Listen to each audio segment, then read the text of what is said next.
bagaimana membersihkan hati dari penyakit-penyakit. Tazkiyatun nufus. Kalau dalam bahasa ulama itu disebut tazkiyatun nufus. Penyakit hati itu dalam bahasa Arab marad atau amrad. Di dalam surat Al-Baqarah Allah menyebutkan a'udzubillahi minasyaitonirrajim. Fi qulubihim maradun fazadahumullahu marada walahum 'adzabun alimun bima kanu yaktibun. Di dalam hati mereka fi qulubihim maradun, ada penyakit. Tahu nggak teman-teman penyakit hati yang paling berbahaya itu apa? Baper? Apa penyakit hati yang paling berbahaya yang dampaknya itu bisa kemana-mana? Kalau dalam fisik itu kayak kanker gitu. Bisa menjalar, dia bisa sampai ke seluruh tubuh kemana-mana gitu penyakitnya. Udah diamputasi kadang-kadang belum menghilangkan sel kankernya. Udah di kemo berkali-kali ternyata belum mati juga tuh sel kanker. Dia makan, dimakan oleh sel kanker. Dia minum, di transfusi darah misalnya, darahnya dihabisin sama sel kanker. Sebahaya itu penyakit hati. Apa penyakit hati yang paling bahaya? Cinta terhadap dunia. Dengki. Penyakit hati yang paling bahaya itu adalah ragu kepada Allah Subhanahu wa taala. Itulah penyakit yang paling bahaya. Itulah ibu dari semua penyakit hati. Dengki, cinta dunia, dendam, susah memaafkan, galau, khawatir yang berlebihan, berputus asa, semua itu lahir dari gara-gara dia ragu kepada Allah Subhanahu wa taala. Sehingga Allah mengatakan di dalam surat Al-Baqarah tadi, fi qulubihim marad, di dalam hati mereka ada penyakit. Satu aja. Allah nggak mengatakan fi qulubihim amrad, di dalam hati mereka ada banyak penyakit. Tapi Allah mengatakan fi qulubihim maradun, cuma satu penyakit. Dalam sebuah konsep tafsir, dalam sebuah pandangan tafsir, marad, penyakit apa yang ada di dalam hati mereka? Padahal hatinya banyak, tapi penyakitnya sama, yaitu asyak, raib. Di dalam awal surat Al-Baqarah Allah mention kita, dzalikal kitab la raib, tidak ada keraguan.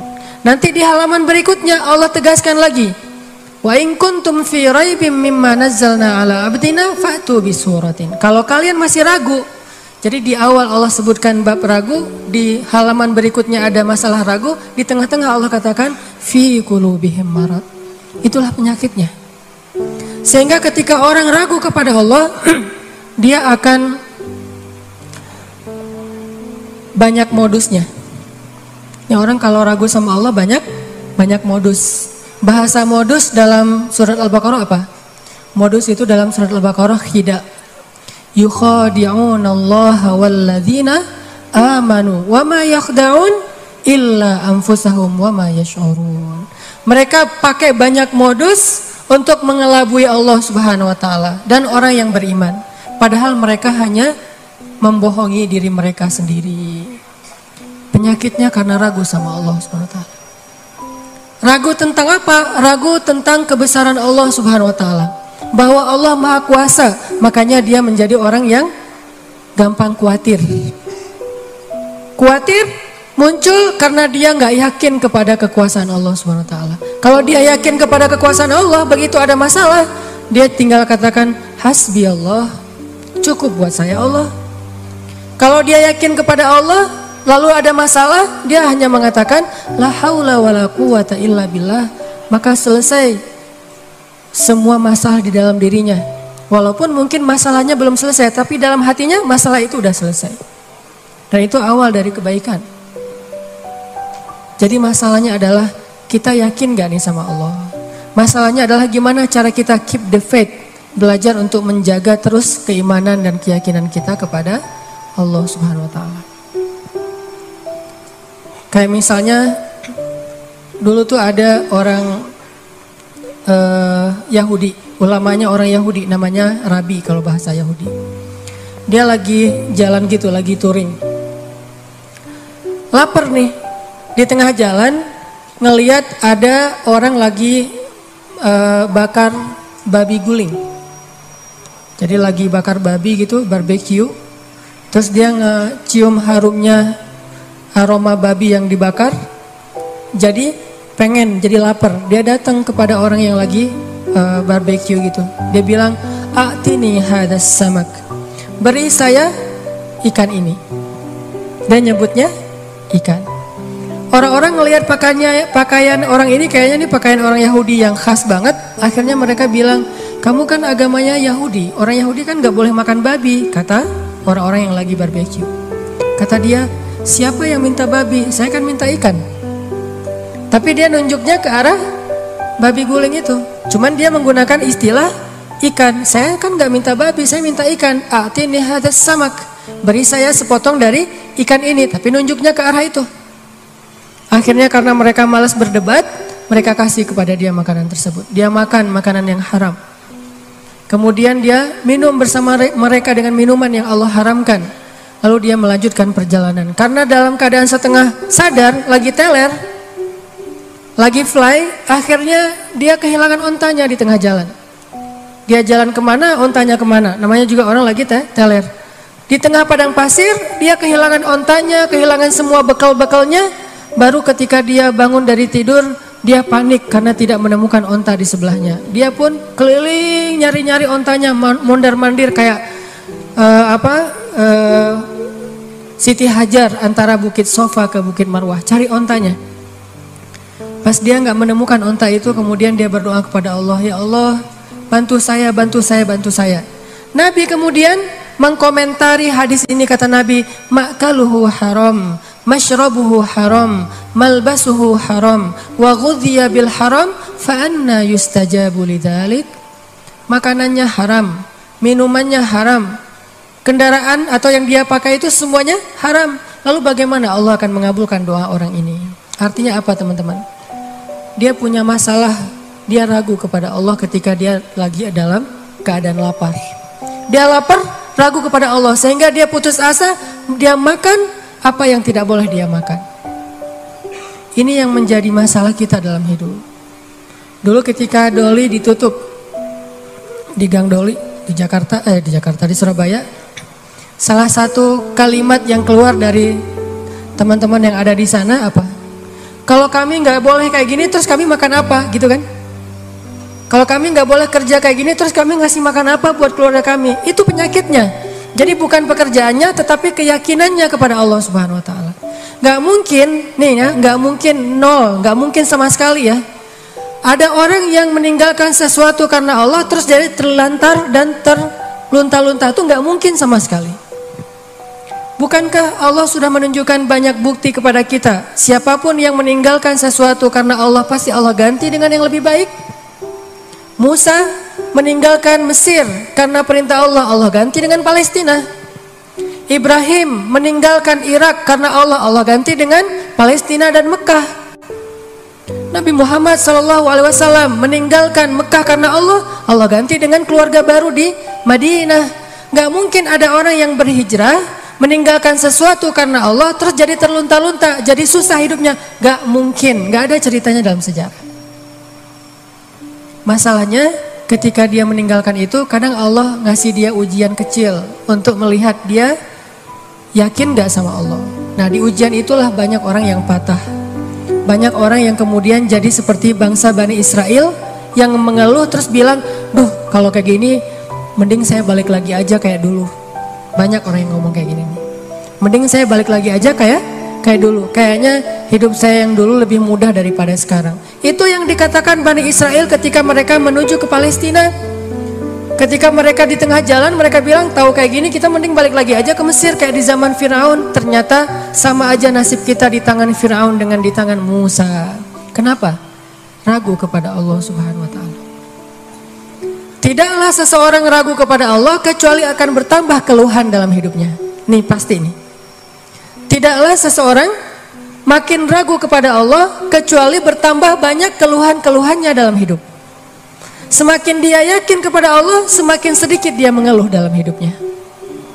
Semakin yakin dia kepada Allah, semakin sedikit dia mengeluh dalam hidupnya.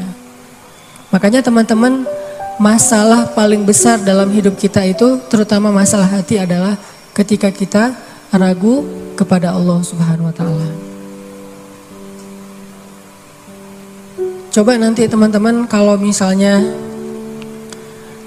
lagi santai di rumah, cari-cari ayat tentang kebesaran Allah di dalam Al-Quran. Misalnya yang bikin teman-teman sering galau itu apa? Sebutlah masalah jodoh. Yang sering, bukan teman-teman sih, saya dulu juga kayak gitu. Namanya orang masih sendiri kan galau ya, saya bisa nikah nggak ya? Kayaknya nggak ada yang mau deh sama saya. Alhamdulillah Allah karuniakan seseorang yang mau sama saya. Kalau kita lagi galau tentang satu masalah, jalan keluar yang pertama yang harus teman-teman cari itu adalah Allah Subhanahu wa Ta'ala. Coba tanya kepada Allah, coba baca ayat-ayat Allah, gimana cara mengobati galau atau masalah di dalam hati kita. Misalnya masalah jodoh. Allah bisa kita baca di dalam firman Allah surat An-Nur ayat 32. Ini salah satu ayat yang bisa membooster teman-teman jomblo fisabilillah. Ini ayat jomblo banget nih. Ayat surat An-Nur surat 24 ayat 32. Apa kata Allah di dalam ayat 32? Iyakunu fuqara yughnihimullahu min fadlih wallahu wasi'un alim. Nikahkanlah orang-orang yang masih sendiri di antara kalian, baik yang merdeka ataupun orang-orang yang budak. Kalau mereka fukoro, apa arti fukoro? Fakir, gak punya apa-apa. Yughnihimullahu min fadli. Allah yang akan mencukupkan mereka dari karunia-Nya. Dan Allah maha luas lagi maha mengetahui. Ini ayat booster banget nih. Datang ke rumah calon mertua, capture nih ayat nih. Capture dulu ya, capture. Udah selesai capture, ditaruh paling depan. Jadi pas kita buka HP langsung ayat ini yang keluar gitu. Begitu ditanya kerjaannya apa, tunjukin nih ayat. Kan pertanyaan kedua pasti kerjaannya. Pertanyaan pertama siapa namanya, kedua kerja di mana. Siapa namanya, misalnya sebut nama kita, sebutlah Budi gitu. Oh iya, kerja di mana, masih kuliah atau udah kerja? Udah selesai kuliah Pak. Kerjanya Pak ini. Apa ini? Kalau mereka fakir, Allah yang akan mengayakan mereka. Hah? Ngeri juga udah pakai ayat ya. Dan Allah maha luas lagi maha mengetahui Pak. Itu juga saya dengarnya dari Ustadz gitu ya. Oh benar juga nih ayat ya. Terus gimana anak saya dikasih makan apa? Allah yang kasih makan bukan saya. Anak bapak dan saya, bapak semua kita nih pemakan rezeki bukan pemberi rezeki. Nggak ada satupun kan di antara kita pemberi rezeki. Semua kita ini pemakan rezeki. Pemberi rezekinya Allah. Dan ini ayat modal saya banget untuk nembak si dia. Kan saya dulu nikahnya nikah ngutang. Maharnya aja ngutang ke sebelah. Tapi bilang ngutangnya jangan pas awal. Nanti aja kalau udah deal baru ngutang. Udah setuju nih, kita nikah ujung-ujungnya, boleh utang dulu. Ternyata Allah mudahkan setelah itu. Justru setelah saya nikah tuh kan dulu saya kerja nggak jelas ya. Memang nggak punya kerja sih, bukan nggak jelas. Nikah tuh nggak punya kerja, nggak punya simpanan apapun, nggak punya bekal. Pokoknya modalnya modal surat An-Nur ayat 32. Itu modalnya, catat tuh. Kalau perlu jadikan status. Justru setelah menikah saya ngebuktiin sendiri gimana Allah maha menunaikan janjinya. Allah gak pernah ingkar janji. Kalau kita fukoro, saya emang dulu fukoro. Gimana fukoro? Gak tahu mau makan apa hari ini juga. Namanya mahasiswa di luar negeri. Tapi kemudian setelah selesai nikah Allah mudahkan dengan tiba-tiba saya dapat kesempatan menjadi petugas haji resmi. Bukan outsourcing gitu, resmi. Petugas haji resmi dari Depak selama 1 bulan musim haji, dan itu lumayan penghasilannya. Pulang dari situ dapat tawaran untuk ikut audisi mengisi tilawah Al-Quran di salah satu televisi di Mesir. Yang ikut audisi itu banyak. Orang-orang Arab kan ngajinya bagus-bagus ya. Kelasnya udah kelas Al-Afasi, Al-Ghamidi, Toha Junaid, yang keren-keren lah bacaannya, suaranya, hafalannya udah pasti keren. Saya ikut audisi tuh. Ternyata dari sekian ratus orang yang ikut audisi, yang dipilih cuma 5 orang min ajmalis saut atau as-saut adz-dzahabi, suara emas. Dan saya alhamdulillah terpilih. Entah gimana caranya, mungkin juri waktu itu juga lagi nggak dengerin saya, tiba-tiba dicontreng aja. Terpilih di antara 5 orang dari berapa ratus orang yang ikut audisi. Terpilih. Lalu dari 5 orang itu diseleksi lagi untuk ngambil 20 episode sekaligus. Yang lain cuma satu episode. 20 episode siapa? Ternyata saya juga dapat dari 5 orang itu dipilih satu-satunya yang ngambil 20 episode di televisi. Alhamdulillah. Akhirnya ngerekaman, recording di TV, udah selesai gitu, nggak kerja selama 6 bulan. Mulailah kita keliling-keliling nggak jelas gitu di Mesir, mondar-mandir kayak 99 cahaya di langit Eropa gitu. Benar kan kata Allah, kalau mereka fuqara yughnihimullah, maka Allah akan memberikan kekayaan untuk mereka atau kecukupan. Jadi obat hati itu adalah yakin kepada Allah. Dan cara yakin kepada Allah, baca firman-firman Allah Subhanahu wa taala. Allah berjanji di dalam banyak ayat untuk bisa menjadi iman, menambah faith, menambah keyakinan di dalam hati kita. Tinggal kita baca aja. Banyak banget ayat-ayat kayak gitu. Jadi begitu kita galau tentang gimana nanti nih, apa yang harus saya kasih, gimana menafkahi, baca nih ayat. Gitu juga kalau misalnya kita cari kerjaan atau cari nafkah. Allah Subhanahu wa taala juga memberikan kita banyak sekali ayat-ayat yang menjadi janji dari Allah bahwa siapa yang yakin kepada Allah, pasti Allah Subhanahu wa taala akan menjaganya. Itu banyak banget ayat kayak gitu. Salah satunya teman-teman bisa baca minimal banget teman-teman bisa baca di surat Hud ayat 6. Coba baca surat Hud, surat 11 ayat 6. Ini juga ayat untuk ngecas iman kita. Apa kata Allah di ayat 6 surat Hud? Bismillahirrahmanirrahim. Wa ma min dabbatin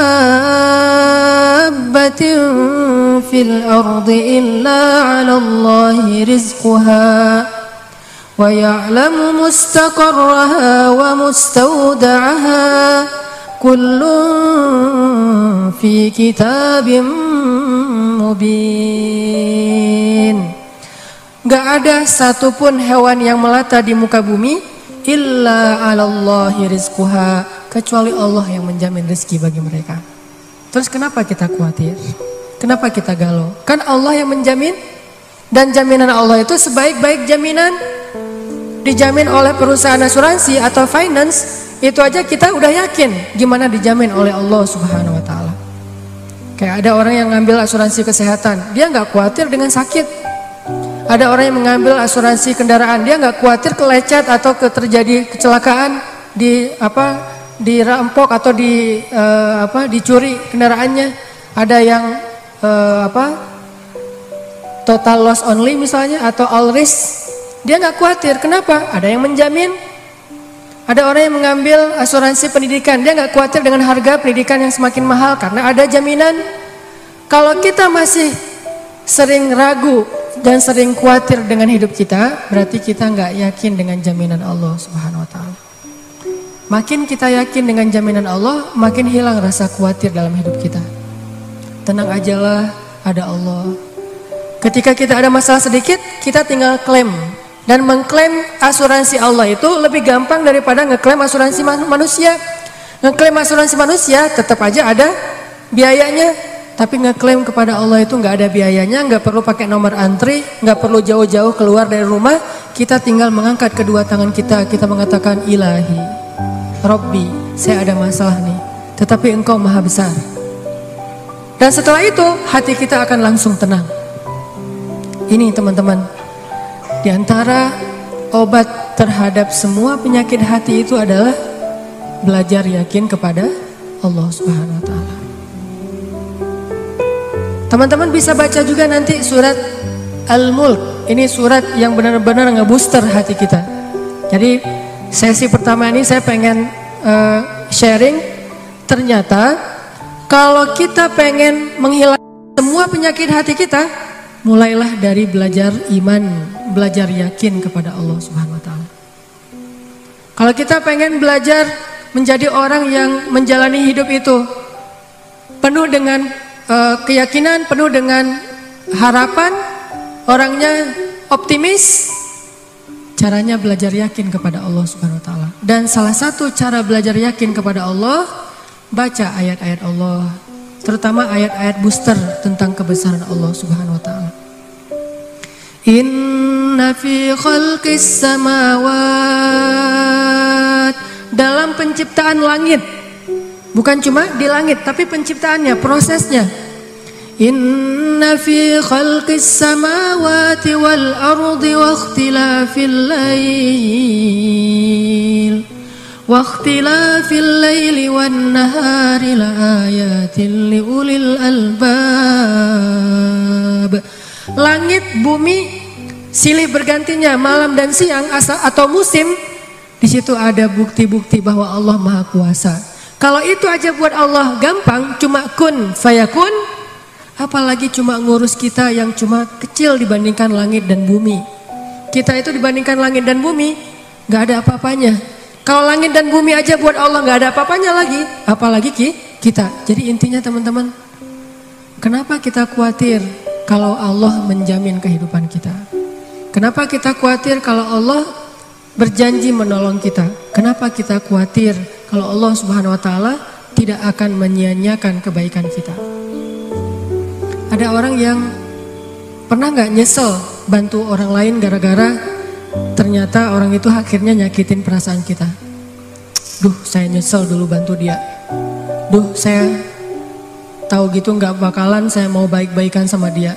Duh, nyesel juga saya kemarin udah nolongin dia segala macam. Nyesel juga saya kemarin ngasih tahu ke dia. Ternyata ujung-ujungnya dia malah menyakiti saya, mengkhianati saya, nikung saya dari belakang. Nyesel saya curhat sama dia, akhirnya jadiannya sama dia. Pernah kan gitu? Kita curhat sama teman kita, malah dia yang jadian. Kenapa dia jadian? Karena dia tahu banyak tentang si cewek itu lewat kita. Dan cewek ini gak ngerti, kok kamu pengertian banget, tahu banget tentang apa yang saya suka dan gak suka. Padahal itu hasil dari observasi kita kan ya. Kita udah observasi sekian lama, udah gitu kita curhat, dia tinggal ngambil hasil skripsi kita tentang si cewek ini nih. Dia pelajari, oh curhatnya berarti dia gak suka ini. Warna kesukaan dia ini, akhirnya ngasih kado ulang tahun warna yang dia suka. Jadian sama teman yang kita curhatin. Gimana? Apakah kita merasa amal kita jadi sia-sia? Enggak. Kalau kita bertransaksi dengan makhluk, mungkin sia-sia. Tapi kalau kita berdagang dengan Allah, enggak ada yang sia-sia, sehingga tetap tenang. Lagi-lagi baliknya ke Allah Subhanahu wa taala. Begitu kita merasa dikhianati, disakiti, ditikung, dianggap bukan siapa-siapa, gak ada apa-apanya, kita tinggal mengatakan hasbi Allah, bagi saya cukup balasan dari Allah Subhanahu wa taala, bukan balasan dari manusia. Ini teman-teman untuk sesi pertama tentang amradul qulub fi qulubihim marad. Salah satu penyebab kita sering gak nyaman dalam hati kita itu, dan kalau hati udah gak nyaman, pasti yang lain ikut gak nyaman. Coba, susah banget kan membedakan ekspresi wajah yang tidak sesuai dengan hati kita tuh susah. Tetap aja gak akan setulus kalau kita tersenyum dari hati. Senyum terpaksa tuh beda banget. Kayak kita datang di acara nikahan mantan. Diundang, kan kewajiban seorang muslim adalah memenuhi undangan. Terpaksa datang kan, pakai cadar, pakai masker kalau cowoknya. Datang nih, kamu nggak mungkin kan kita pakai masker di tempat pelaminan. Pas kita naik ke atas pelaminan, kita memaksakan diri untuk tersenyum. Walaupun ini teriris-iris luar biasa gitu. Udah teriris-iris kayak dikasih jeruk lah gitu. Wah sakitnya. Udah gitu dia gandengan gitu, pas kita mau salaman gemetar. Kenapa nih tiba-tiba panggung ini jadi kayak gempa gitu? Ternyata kita gemetar. Ini gara-gara apa? Kita pengen tersenyum, tapi hati kita menjerit. Terlalu nyastra. Kita pengen tersenyum, tapi hati kita terluka, kan gak mudah itu buat kita. Makanya hati itu mempengaruhi seluruh kehidupan kita. Benarlah sabda Rasulullah, kalau dia baik, semuanya ikut baik. Kalau dia buruk, semua ikut menjadi buruk, terpengaruh banget. Sehingga kalau kita pengen memperbaiki hidup kita, mulai dari memperbaiki hati kita. Dan awal dari memperbaiki hati itu adalah perbaiki yakin kita kepada Allah Subhanahu wa Ta'ala.